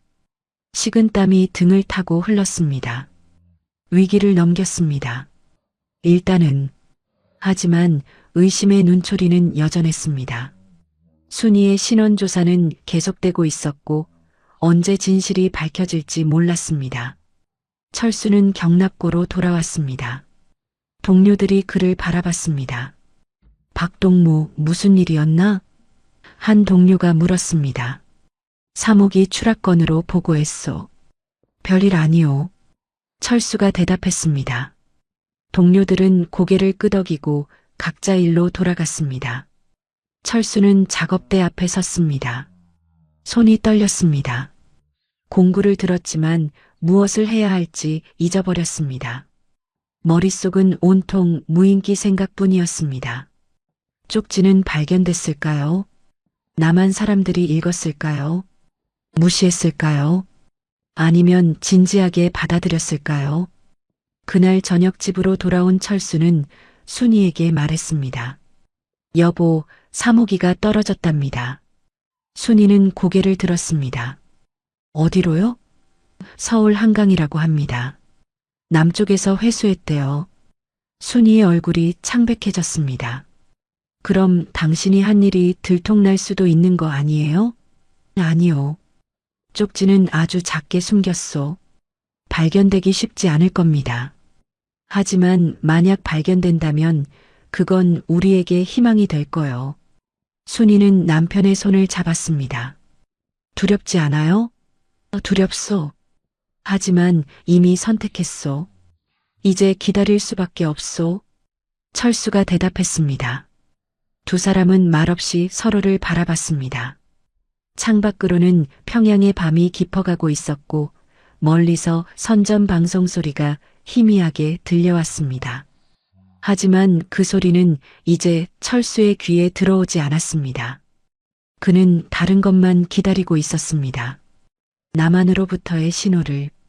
한 달이 지났습니다. 철수는 매일 기지에 출근하고 무인기를 정비하고 집으로 돌아왔습니다. 반복되는 일상이었습니다. 하지만 매 순간이 긴장의 연속이었습니다. 리상철은 가끔 철수를 불러 업무 지시를 내렸지만 더 이상 사모기에 대해서는 언급하지 않았습니다. 순이의 신원 조사도 계속되고 있었지만 아직 결과는 나오지 않았습니다. 철수는 기다렸습니다. 그리고 기도했습니다. 제발 쪽지가 발견되게 해달라고. 한 달하고도 일주일째 되는 날 밤이었습니다. 철수는 침대에 누워 잠들려고 했습니다. 옆에서 순이는 이미 잠들어 있었고 작은 코 고는 소리가 들렸습니다. 철수는 천장을 바라봤습니다. 오늘도 아무 일이 없었습니다. 남한으로부터의 연락은 없었습니다. 혹시 쪽지를 발견하지 못한 걸까요? 아니면 무시한 걸까요? 철수는 절망감을 느꼈습니다. 그때였습니다. 새벽 3시 휴대전화가 진동했습니다. 윙. 작은 소리였지만 고요한 밤에는 크게 들렸습니다. 철수는 벌떡 일어나 휴대전화를 집어들었습니다. 화면에 불이 들어왔습니다. 문자 메시지. 발신자 불명. 북한에서는 국제 문자를 받을 수 없었습니다. 통신이 차단돼 있었고 외부와의 연락은 불가능했습니다. 하지만 이 문자는 어떻게 왔을까요? 철수는 떨리는 손으로 메시지를 열었습니다. 화면에 글자가 떴습니다. 한글이었습니다. 단 한 줄. 준비하세요. 곧 연락합니다. 철수는 숨이 막혔습니다. 심장이 터질 것처럼 뛰었습니다. 손이 떨려 휴대전화를 떨어뜨릴 뻔했습니다. 다시 읽었습니다. 준비하세요. 곧 연락합니다. 남한에서 온 신호였습니다. 그들이 쪽지를 발견한 것입니다. 그들이 읽은 것입니다. 그리고 지금 연락을 한 것입니다. 철수는 휴대전화를 꽉 쥐었습니다. 눈물이 날 것 같았습니다. 한 달을 기다렸습니다. 절망 속에서 기다렸습니다. 그런데 마침내 신호가 온 것입니다. 희망이 온 것입니다. 옆에서 순이가 뒤척였습니다. 당신 왜 안 자요? 졸린 목소리로 물었습니다. 철수는 아내를 흔들어 깨웠습니다. 여보, 일어나 봐요. 연락이 왔소. 순이는 눈을 비비며 일어났습니다. 무슨 연락이요? 철수는 휴대전화를 아내에게 보여줬습니다. 순이는 화면을 들여다봤습니다. 그리고 눈이 커졌습니다. 이게 남쪽에서 온 거예요? 그렇소. 다른 곳에서 올 리 없소. 순이는 남편의 손을 잡았습니다. 손이 떨리고 있었습니다. 눈물이 흘러내렸습니다. 정말로 우리를 구해주려는 거예요? 그렇소. 그들이 쪽지를 발견한 거요. 이제 시작이요. 두 사람은 서로를 껴안았습니다. 어둠 속에서 두 사람은 떨리는 몸을 감싸 안았습니다. 순이는 소리 없이 울었고 철수는 아내의 등을 쓰다듬었습니다. 창밖으로는 평양의 새벽이 밝아오고 있었습니다. 하지만 이제 새로운 희망이 떠오르고 있었습니다. 남한이라는 이름의 희망이. 그날 이후 철수는 휴대전화를 손에서 놓지 않았습니다. 기지에 출근할 때도, 무인기를 정비할 때도, 집에 있을 때도 항상 주머니를 만졌습니다. 다음 연락이 올까봐, 놓칠까봐 두려웠습니다. 일주일이 지났습니다. 아무 연락이 없었습니다. 2주일이 지났습니다. 여전히 침묵이었습니다. 철수는 불안해졌습니다. 혹시 처음 메시지가 마지막일까요? 혹시 남한에서 마음을 바꾼 걸까요? 한 달이 지났습니다. 순이는 매일 밤 남편의 손을 잡고 기도했습니다. 제발 다시 연락이 오게 해주세요. 그녀는 속삭였습니다. 철수는 아내를 안심시키려 했지만 자신도 확신이 없었습니다. 기다림은 고통이었습니다. 희망과 절망 사이를 오가는 것은 차라리 절망만 있는 것보다 더 괴로웠습니다. 2달째 되는 날 밤 다시 문자가 왔습니다. 새벽 2시였습니다. 철수는 잠들지 못하고 거실에 앉아 있었습니다. 휴대전화가 진동했습니다. 발신자 불명. 철수는 떨리는 손으로 메시지를 열었습니다. 다음 달 15일 밤 11시 신의주 압록강 하류 중국인 브로커 리화를 찾으시오. 암호는 매화입니다. 철수는 메시지를 3번 읽었습니다. 외웠습니다. 그리고 삭제했습니다. 증거를 남기면 안 됩니다. 철수는 침실로 들어가 순이를 깨웠습니다. 여보, 일어나요. 연락이 왔소. 순이는 벌떡 일어났습니다. 철수는 메시지 내용을 속삭였습니다. 다음 달 15일 밤 11시 신의주 압록강 하류 중국인 브로커를 만나면 된다고 합니다. 순이는 숨을 들이켰습니다. 정말로 가는 거예요? 국경을 넘는 거예요? 그렇소. 다른 방법이 없소. 순이는 남편을 꽉 껴안았습니다. 무서워요. 나도 무섭소. 하지만 해야 하오. 다음 날부터 철수는 준비를 시작했습니다. 먼저 휴가를 신청했습니다. 가족여행을 가려고 합니다. 반장에게 말했습니다. 어디로? 신의주 쪽입니다. 아내가 친척을 만나고 싶다고 해서요. 반장은 고개를 끄덕였습니다. 알았네. 일주일 휴가 승인하지. 철수는 안도했습니다. 첫 관문을 넘었습니다. 돈을 모았습니다. 오래전부터 조금씩 모아둔 돈이었습니다. 많지는 않았지만 탈출에 필요한 최소한의 금액은 됐습니다. 옷도 준비했습니다. 두꺼운 외투, 장갑, 모자. 12월의 압록강은 혹독하게 추울 것입니다. 순이도 짐을 쌌습니다. 하지만 많이 가져갈 수 없었습니다. 의심받지 않으려면 가벼워야 했습니다. 15일이 다가왔습니다. 철수는 기지 동료들에게 인사했습니다. 다녀오겠습니다. 아무도 이상하게 여기지 않았습니다. 평범한 휴가였으니까요. 하지만 철수는 알고 있었습니다. 이것이 마지막 인사라는 것을, 다시는 이곳에 돌아오지 않을 것이라는 것을. 리상철 부총국장에게도 인사했습니다. 잘 다녀오게, 박동무. 리상철이 말했습니다. 감사합니다, 동지. 철수는 격려했습니다. 10년 넘게 함께 일한 상관이었습니다. 배신하는 것이 가슴 아팠지만 선택해야 했습니다. 기차를 탔습니다. 평양에서 신의주까지는 5시간이 걸렸습니다. 낡은 기차였고 좌석은 딱딱했으며 창문은 깨져 있었습니다. 하지만 철수는 신경 쓰지 않았습니다. 다만 창밖을 바라봤습니다. 지나가는 풍경들, 논밭, 마을, 산. 이 땅에서 52년을 살았습니다. 이제 떠나는 것입니다. 다시는 돌아오지 못할 수도 있습니다. 순이는 옆에 앉아 손을 꽉 쥐고 있었습니다. 그녀도 창밖을 바라봤습니다. 하지만 그녀의 눈에는 눈물이 맺혀 있었습니다. 신의주에 도착했습니다. 저녁 7시였습니다. 작은 여관을 찾았습니다. 하룻밤 묵겠습니다. 여관 주인은 신분증을 확인하고 방 열쇠를 건넸습니다. 방은 좁고 추웠습니다. 난방이 제대로 되지 않았고 창문으로 찬바람이 들어왔습니다. 두 사람은 침대에 나란히 누워 천장을 바라봤습니다. 당신 정말로 할 수 있을까요? 순이가 물었습니다. 해야 하오. 미영이를 위해서라도. 철수가 대답했습니다. 밤 10시가 됐습니다. 두 사람은 일어나 옷을 두껍게 입었습니다. 외투, 장갑, 모자, 가방은 작게 챙겼습니다. 여관을 나섰습니다. 거리는 어두웠고 사람이 거의 없었습니다.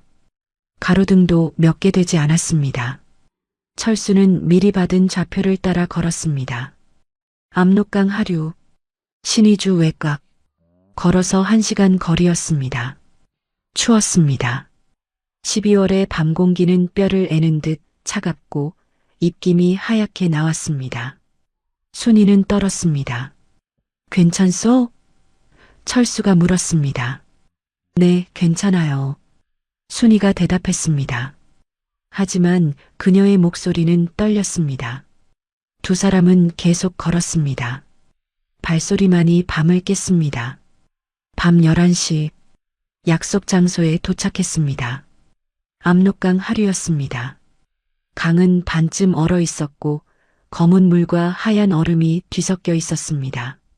강 건너편에는 중국의 불빛이 희미하게 보였습니다. 저곳이 자유입니다. 철수는 주위를 둘러봤습니다. 아무도 보이지 않았습니다. 리화? 철수가 조용히 불렀습니다. 대답이 없었습니다. 리화? 다시 불렀습니다. 어둠 속에서 사람 그림자가 나타났습니다. 남자였습니다. 40대 초반으로 보였고 낡은 두꺼운 코트를 입고 있었습니다. 아모는? 남자가 물었습니다. 매화입니다. 철수가 대답했습니다. 남자가 고개를 끄덕였습니다. 저를 따라오세요. 빨리. 그는 강둑을 따라 걷기 시작했습니다. 철수와 순이가 뒤따랐습니다. 강바람이 얼굴을 때렸습니다. 살이 찢어지는 것처럼 아팠습니다. 손이 곱았습니다. 리화는 멈춰 섰습니다. 여기서 강을 건너야 합니다. 얼음이 얇으니 조심하세요. 한 발 잘못 디디면 빠집니다. 그러면 끝입니다. 철수는 강을 내려다봤습니다. 어둠 속에서 얼음이 희미하게 빛났습니다. 위험해 보였습니다. 여보, 무서워요. 순이가 떨리는 목소리로 말했습니다. 철수는 아내의 손을 꽉 잡았습니다. 괜찮소? 내가 있소. 내 손을 놓지 마시오. 리화가 먼저 강 위로 내려갔습니다. 발을 조심스럽게 디뎠습니다. 얼음이 삐걱거렸습니다. 철수와 순이도 뒤따랐습니다. 한 발 한 발, 천천히. 얼음이 발밑에서 갈라지는 소리가 났습니다. 철수는 숨을 죽였습니다. 무게를 분산시켜야 했습니다. 천천히, 아주 천천히 걸었습니다. 순이의 손이 떨렸습니다. 철수는 더 꽉 잡았습니다. 조금만 더 가면 돼요. 힘내세요. 리화가 앞에서 속삭였습니다. 강 한가운데쯤 왔을 때였습니다. 뒤에서 소리가 들렸습니다. 저기 누구냐? 북한 경비병의 목소리였습니다. 철수의 심장이 멎었습니다. 뒤를 돌아보니 강둑의 손전등 불빛이 보였습니다. 경비병 둘이 달려오고 있었습니다. 멈춰라. 그들이 외쳤습니다. 빨리 뛰세요. 리화가 소리쳤습니다. 철수는 순이의 손을 끌고 뛰기 시작했습니다. 얼음이 깨지는 소리. 철수의 발이 물에 빠졌습니다. 차가운 물이 신발 속으로 들어왔습니다. 뼈까지 얼어붙는 것 같았습니다. 당신, 순이가 비명을 질렀습니다. 철수는 얼음을 붙잡고 기어 올랐습니다. 손이 얼음에 찢겼습니다. 하지만 통증을 느낄 겨를이 없었습니다. 뒤에서 총성이 울렸습니다. 탕, 총알이 얼음을 뚫었습니다. 철수의 옆으로 물보라가 튀었습니다. 엎드리세요. 리화가 외쳤습니다. 하지만 엎드릴 수 없었습니다. 엎드리면 얼음이 깨질 것입니다. 철수는 순이를 밀어 올렸습니다. 빨리 가요. 또 총성. 탕, 탕. 총알들이 주위를 스쳐 지나갔습니다. 마침내 중국 땅. 강둑이 가까워졌습니다. 리화가 먼저 올라갔습니다. 손을 내밀었습니다. 손 잡으세요. 순이가 손을 뻗었습니다. 리화가 그녀를 끌어올렸습니다. 순이가 땅에 쓰러졌습니다. 철수도 기어 올랐습니다. 마지막 힘을 다해 땅을 붙잡았습니다. 리화가 철수의 팔을 잡아 끌어올렸습니다. 국경을 넘었습니다. 뒤에서 경비병들이 소리쳤습니다. 하지만 더 이상 쫓아오지 않았습니다. 그들은 국경을 넘을 수 없었습니다. 철수는 땅에 쓰러졌습니다. 숨이 차고 온몸이 떨렸으며 발은 얼어붙었습니다. 순이도 옆에 쓰러져 있었습니다. 그녀는 울고 있었습니다. 하지만 그것은 슬픔의 눈물이 아니었습니다. 안도의 눈물이었습니다. 일어나세요. 서둘러야 합니다. 차가 기다리고 있어요. 리화가 두 사람을 일으켰습니다. 철수는 비틀거리며 일어섰습니다. 순이를 부축했습니다. 강 건너편을 돌아봤습니다. 북한 땅이 어둠 속에 있었습니다. 경비병들의 손전등 불빛이 여전히 움직이고 있었습니다. 하지만 이제 그곳은 멀었습니다. 철수는 52년을 산 땅에 작별을 고했습니다. 그리고 돌아섰습니다.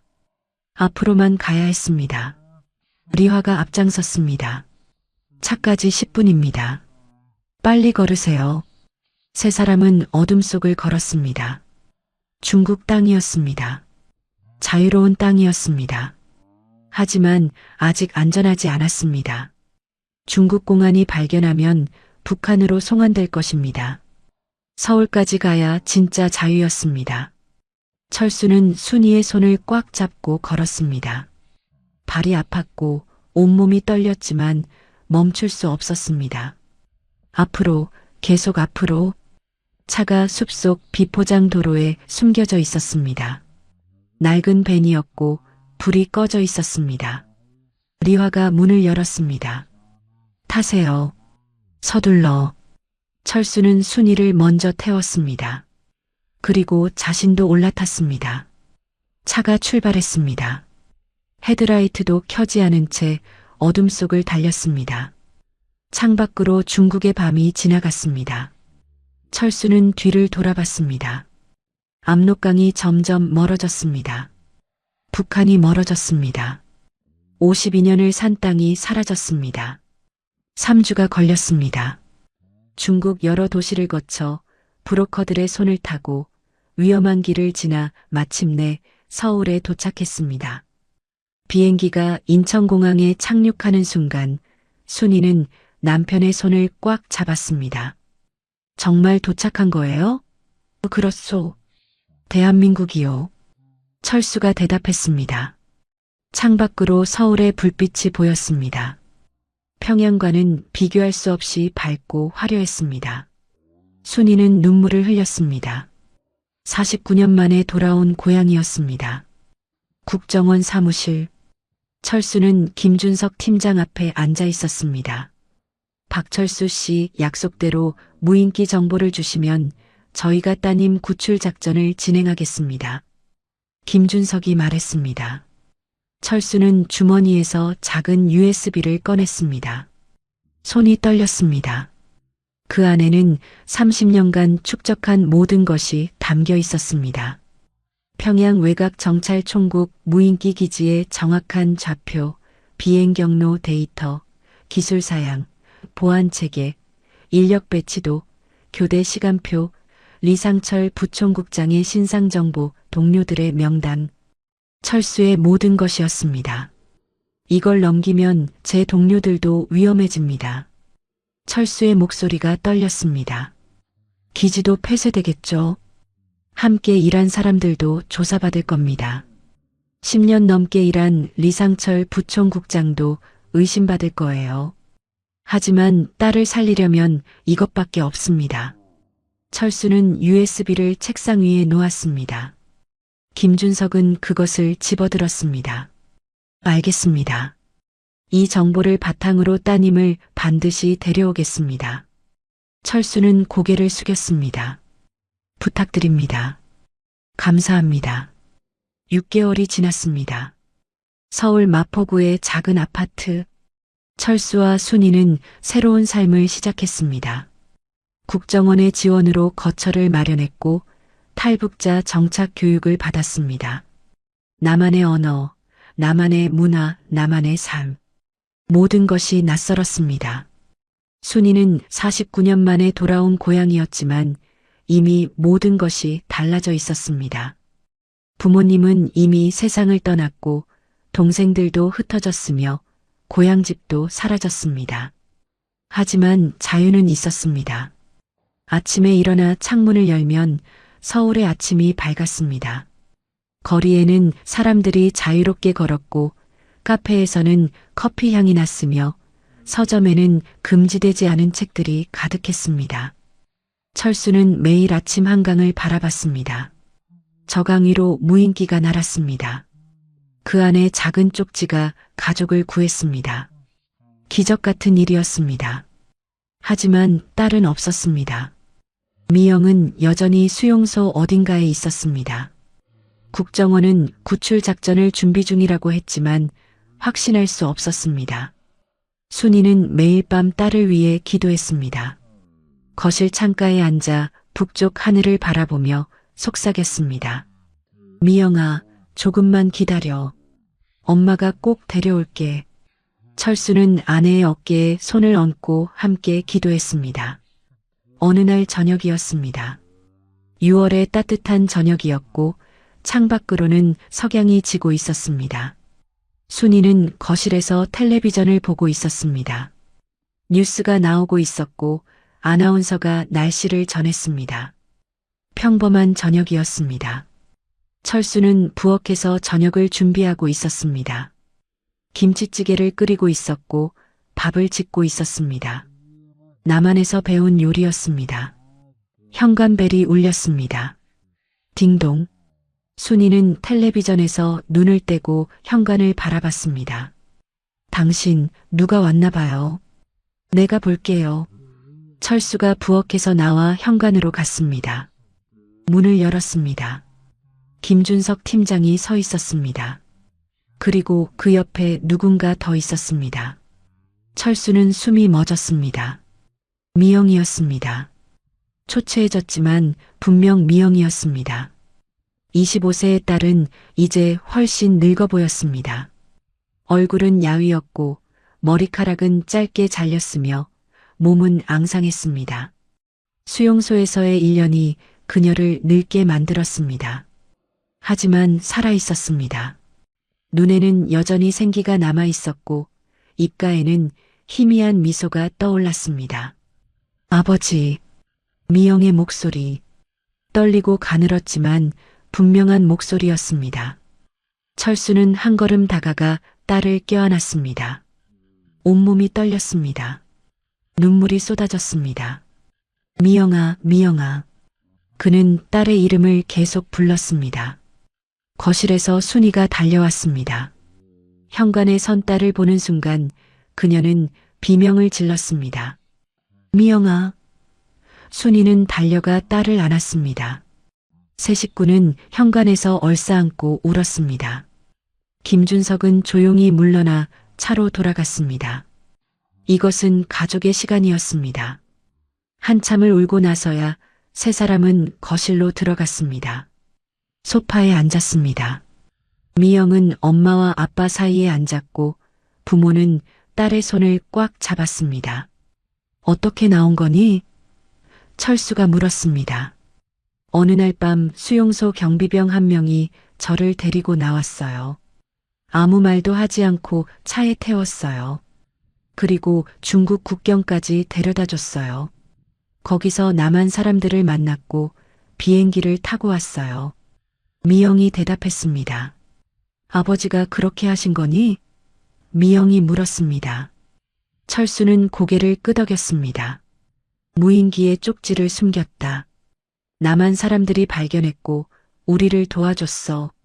미영은 아버지의 손을 더 꽉 잡았습니다. 위험하셨겠어요. 위험했지. 하지만 너를 구하려면 그것밖에 없었어. 순이가 딸을 껴안았습니다. 이제 괜찮아. 우리 다시 만났잖아. 그날 밤 세 식구는 함께 저녁을 먹었습니다.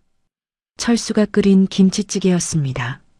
미영은 떨리는 손으로 숟가락을 들었습니다. 오랜만에 먹는 따뜻한 밥이었습니다. 눈물이 났지만 참았습니다. 한 술, 두 술 떴습니다. 맛있어요, 아버지. 미영이 말했습니다. 철수는 딸을 바라보며 미소 지었습니다. 순이는 딸의 그릇에 계속 반찬을 올려줬습니다. 많이 먹어. 살 좀 찌워야 해. 저녁을 먹고 세 사람은 거실에 앉았습니다. 창밖으로는 서울의 야경이 펼쳐져 있었습니다.